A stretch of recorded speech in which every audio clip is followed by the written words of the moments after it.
ഇന്ന് വളരെ ശക്തിശാലികൾ നിയന്ത്രിക്കുന്നതായിട്ടുള്ള B J P. അതിനെ നാമാവിശേഷമാക്കി വെച്ചിരിക്കുന്നത് ഒന്ന് ബി ജെ പിയുടെ ഇപ്പോഴത്തെ കേരള സ്റ്റേറ്റ് ടീമാണ്. കേരളത്തിലെ BJP അല്ല ഭരിക്കുന്നത്, CPM ആണ്. പക്ഷെ പിണറായി വിജയനുമായിട്ടുള്ള അടുപ്പം നമ്മൾ പലപ്പോഴും ചർച്ച ചെയ്തിട്ടുള്ളതാണ്. കേന്ദ്രം എന്തുകൊണ്ടാണ് തുടരെ കേരളത്തെ അവഗണിക്കുന്നത്? കേന്ദ്രം എന്തെങ്കിലും രീതിയിൽ ഇവരെ സഹായിച്ചിട്ടില്ല എന്ന് നിങ്ങൾക്ക് തോന്നുന്നുണ്ടെങ്കിൽ ഈ ചോദ്യത്തിൻ്റെ ഉത്തരം തരേണ്ടത് സംസ്ഥാന BJP നേതാക്കളാണ്.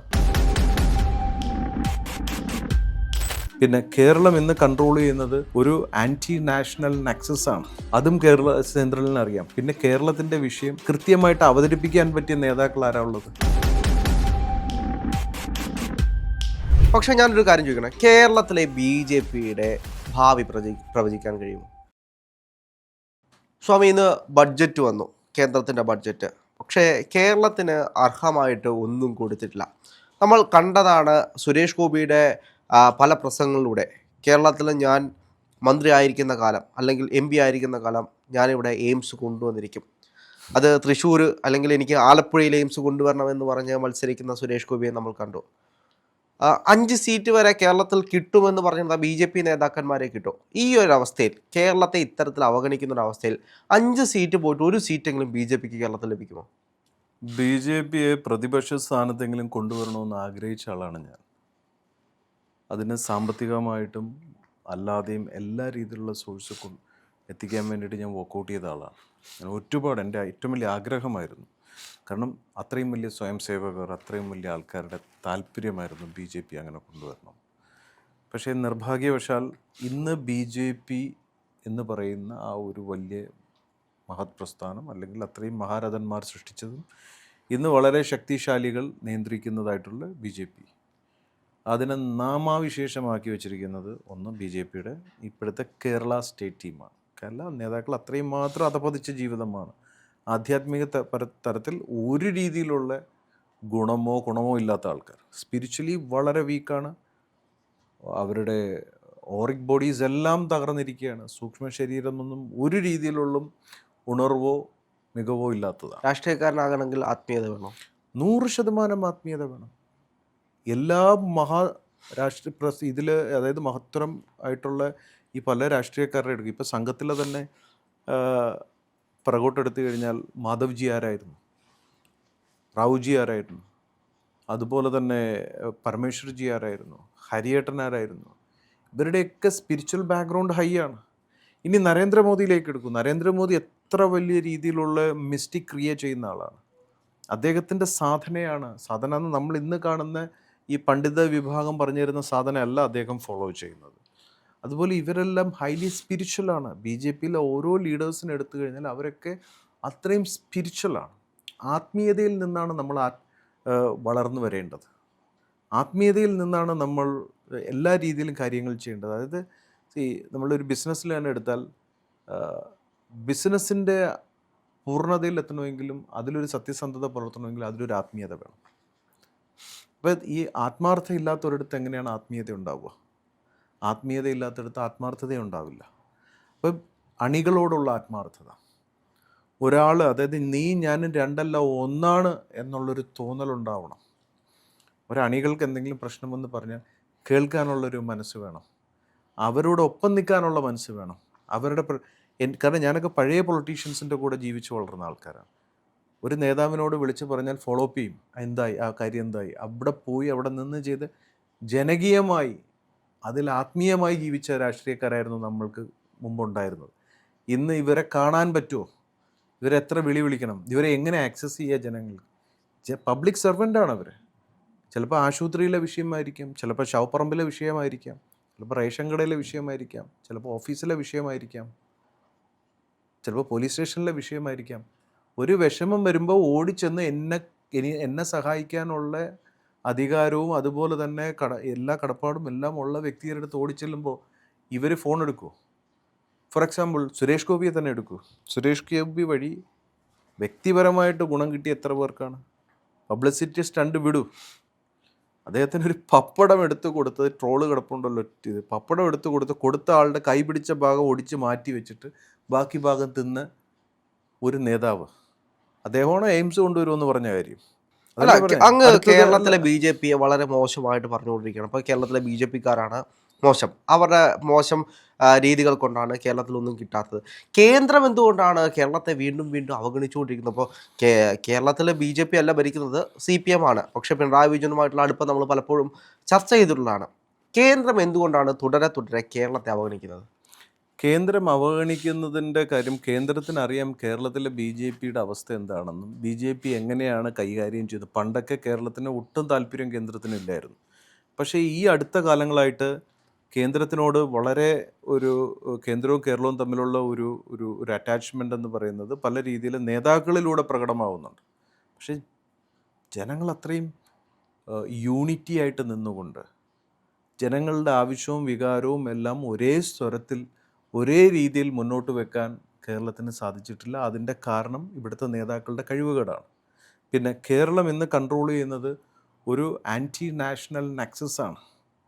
അതും സെൻട്രലിന് അറിയാം. പിന്നെ കേരളത്തിൻ്റെ വിഷയം കൃത്യമായിട്ട് അവതരിപ്പിക്കാൻ പറ്റിയ നേതാക്കൾ ആരാ ഉള്ളത്?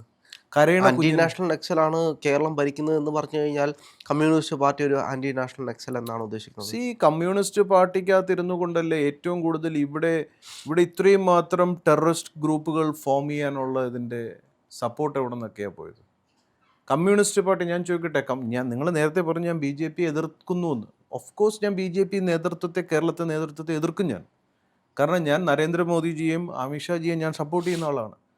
അദ്ദേഹത്തിന് വേണ്ടി കഴിഞ്ഞ ഇലക്ഷൻ സമയത്ത് പോലും കർണാടകയിൽ കോൺഗ്രസ് ഭരിക്കുന്ന സമയത്ത് അവരെ ജയിപ്പിക്കാൻ വേണ്ടി ഏറ്റവും വലിയ വർക്ക് ചെയ്തത് എൻ്റെ ടീമാണ്, ഞാനടക്കം മുന്നിൽ നിന്ന് ചെയ്തതാണ്.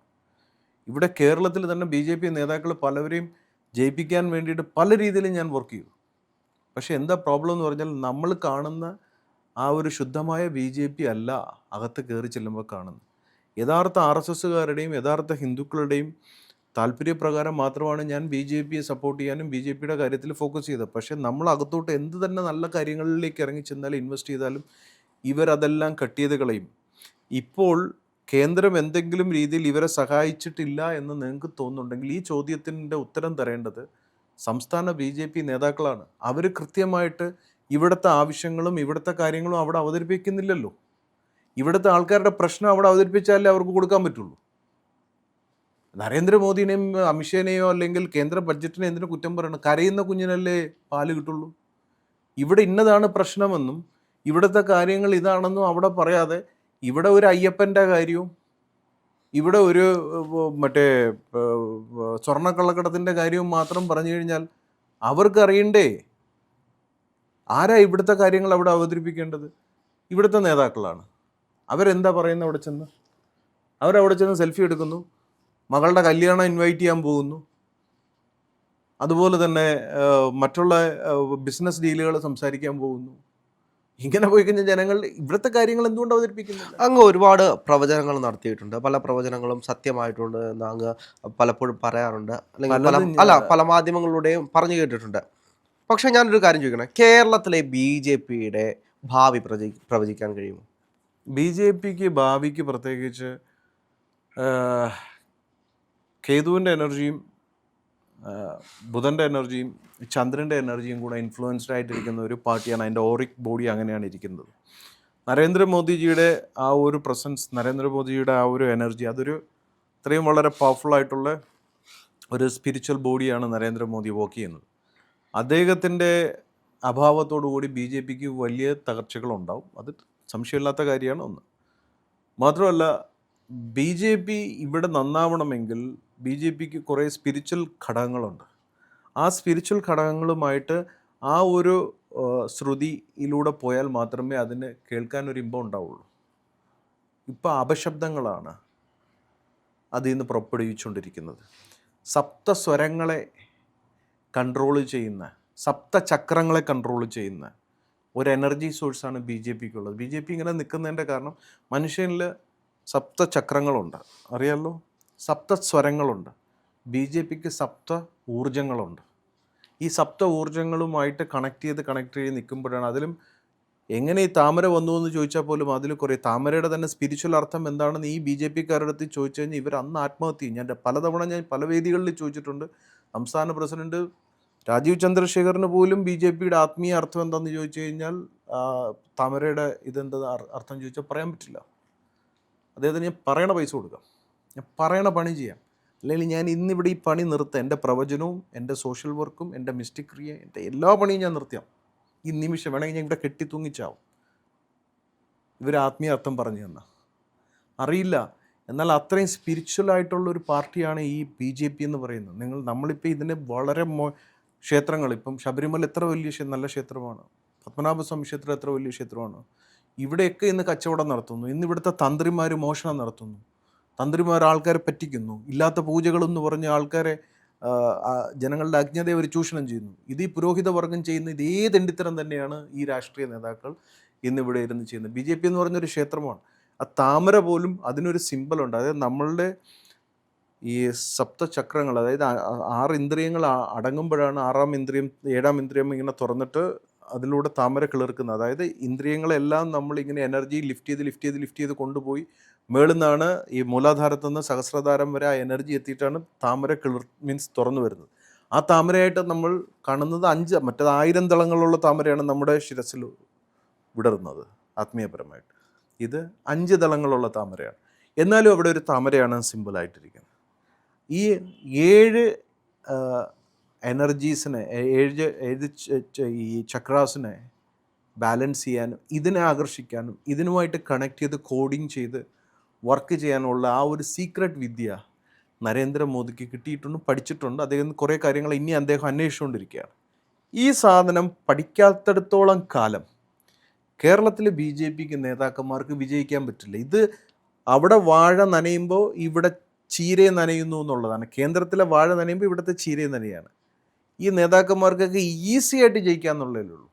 വരാൻ പോകും ഈസി ആയിട്ട് ഈസി ആയിട്ട് ജയിക്കാം. പക്ഷേ ഇവർ ആ ആത്മീയ സീക്രട്ട്, ആ മിസ്റ്റിക് സൈഡ് പഠിക്കുന്നില്ല. അതല്ലേ ഞാൻ പറഞ്ഞു, അത് പഠിച്ചു കഴിഞ്ഞാൽ ഈ നേതാക്കന്മാർ നന്നാവും, നേതാക്കന്മാരിലൂടെ നാടും നന്നാവും, ജനങ്ങൾക്കും ഗുണം ചെയ്യും. കമ്മ്യൂണിസ്റ്റുകാരുടെ അടുത്ത് ഇതാദ്യം പറഞ്ഞ കുറേ യുക്തിവാദികൾ തെറി വിളിക്കാൻ നടക്കും.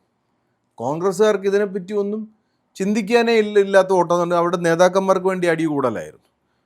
പിന്നെ എനിക്ക് ആകെ എൻ്റെ ഒരു സ്പേസ്, ഞാനൊരു പഴയ RSSകാരനായിരുന്നതുകൊണ്ട് തന്നെ എൻ്റെ നേതാക്കന്മാർ, നമ്മുടെ കൂടെയുള്ള ആൾക്കാർ, സഹോദരങ്ങൾ നല്ല രീതിയിൽ വളരണം എന്നുണ്ടായിരുന്നു. പക്ഷേ ഇപ്പോൾ BJPയുടെ അവസ്ഥ ഞാൻ വിമർശിക്കുന്നതിൻ്റെ കാരണം ഇവർ ഒരു രീതിയിലും ക്വാളിറ്റി ഇല്ലാത്ത ആൾക്കാരെ ബിസിനസ് ജനതാ പാർട്ടിയാക്കി മാറ്റിക്കൊണ്ട് ഇതിനെ മുന്നോട്ട് പോകുമ്പോൾ സ്വാഭാവികമായി ധർമ്മബോധത്തിൻ്റെ ഭാഗമായിട്ട് നമ്മൾ തെറി വിളിച്ചു പോകും, വിളിക്കുകയും ചെയ്യും. ഇത് മാറ്റിയൊന്ന് പിടിച്ചു നോക്ക്. കേരളത്തിലെ എത്ര ശക്തരായ BJP നേതാക്കളുണ്ടാവുന്നു, പക്ഷെ അത് ചെയ്യില്ല. അവിടെയാണ് ആത്മീയ തകർച്ച അവിടെ നിൽക്കുന്നത്. ഇവർക്ക് ആധ്യാത്മിക തലത്തിൽ യാതൊരു ABCD അറിയില്ല, ധർമ്മബോധമില്ല, ധർമ്മശാസ്ത്രം എന്താണെന്നറിയില്ല, നീതിശാസ്ത്രം എന്താണെന്നറിയില്ല, ദണ്ഡനീതി എന്താണെന്നറിയില്ല, ഗുരുത്വമില്ല, ജാതിവർഗീയത, മതവർഗീയത. ഇങ്ങനെ പോയി കഴിഞ്ഞാൽ എങ്ങനെ ഇവർക്ക് ഉയരാൻ പറ്റും? അപ്പം ഇവരാദ്യം നന്നാവിട്ട് ഇത്ര ശങ്കരനും ശ്രീനാരായണ ഗുരുദേവനും ജനിച്ച നാട്, ആധ്യാത്മിക തലത്തിൽ ഇത് ഞാൻ മുമ്പ് എത്രയോ വർഷങ്ങളായിട്ട് ഞാൻ പറഞ്ഞിട്ടുള്ളൊരു കാര്യമാണ്. കേരളമെന്ന് പറയുന്നത് ഭാരതത്തിൻ്റെ മൂലാധാരമാണ്. നമ്മുടെ മൂലാധാരം തകർന്നു കഴിഞ്ഞാൽ സഹസ്രധാരം വരെ പൊളിഞ്ഞു പോകും. ഈ വാക്ക് പലവരും ഇന്ന് ഏറ്റെടുത്ത് പറയുന്നുണ്ട്. അതിൻ്റെ സത്യാവസ്ഥ മനസ്സിലാക്കിയതുകൊണ്ടാണ്. ഈ മൂലാധാരത്തെ സംരക്ഷിച്ചാൽ കേന്ദ്രം എല്ലാം ചെയ്യും. കേരളത്തെ പ്രൊട്ടക്റ്റ് ചെയ്ത് കേരളത്തിനെ വെച്ച് കേന്ദ്രത്തിൽ നിന്ന് എല്ലാ ഉയർച്ചയും ഇവിടെ കൊണ്ടുവരാൻ ഇവിടെ ഉള്ള ഇച്ചിരി സ്പിരിച്വലി ഇൻ്റലക്ച്വൽ ആയിട്ടുള്ള ആൾക്കാരാണ് നമ്മുടെ BJPയിൽ ഇരിക്കുകയാണെങ്കിൽ അവരെ കൊണ്ട് സാധിച്ചേനെ. പക്ഷെ അങ്ങനെയുള്ള ഇല്ലല്ലോ. ഈ കുരങ്ങൻ്റെ ലാപ്ടോപ്പ് കിട്ടിയതുപോലെയാണല്ലോ. കുരങ്ങൻ ഇങ്ങനെ പൊക്കാനും താക്കാനും 2 കുത്തിയിട്ട് ആ കീബോർഡ് കംപ്ലീറ്റ് ഇങ്ങനെ പറിച്ചു കളയാനല്ലേ അറിയുള്ളൂ. അത് ഓപ്പൺ ചെയ്ത് പ്രോഗ്രാം ചെയ്യാൻ അറിയോ?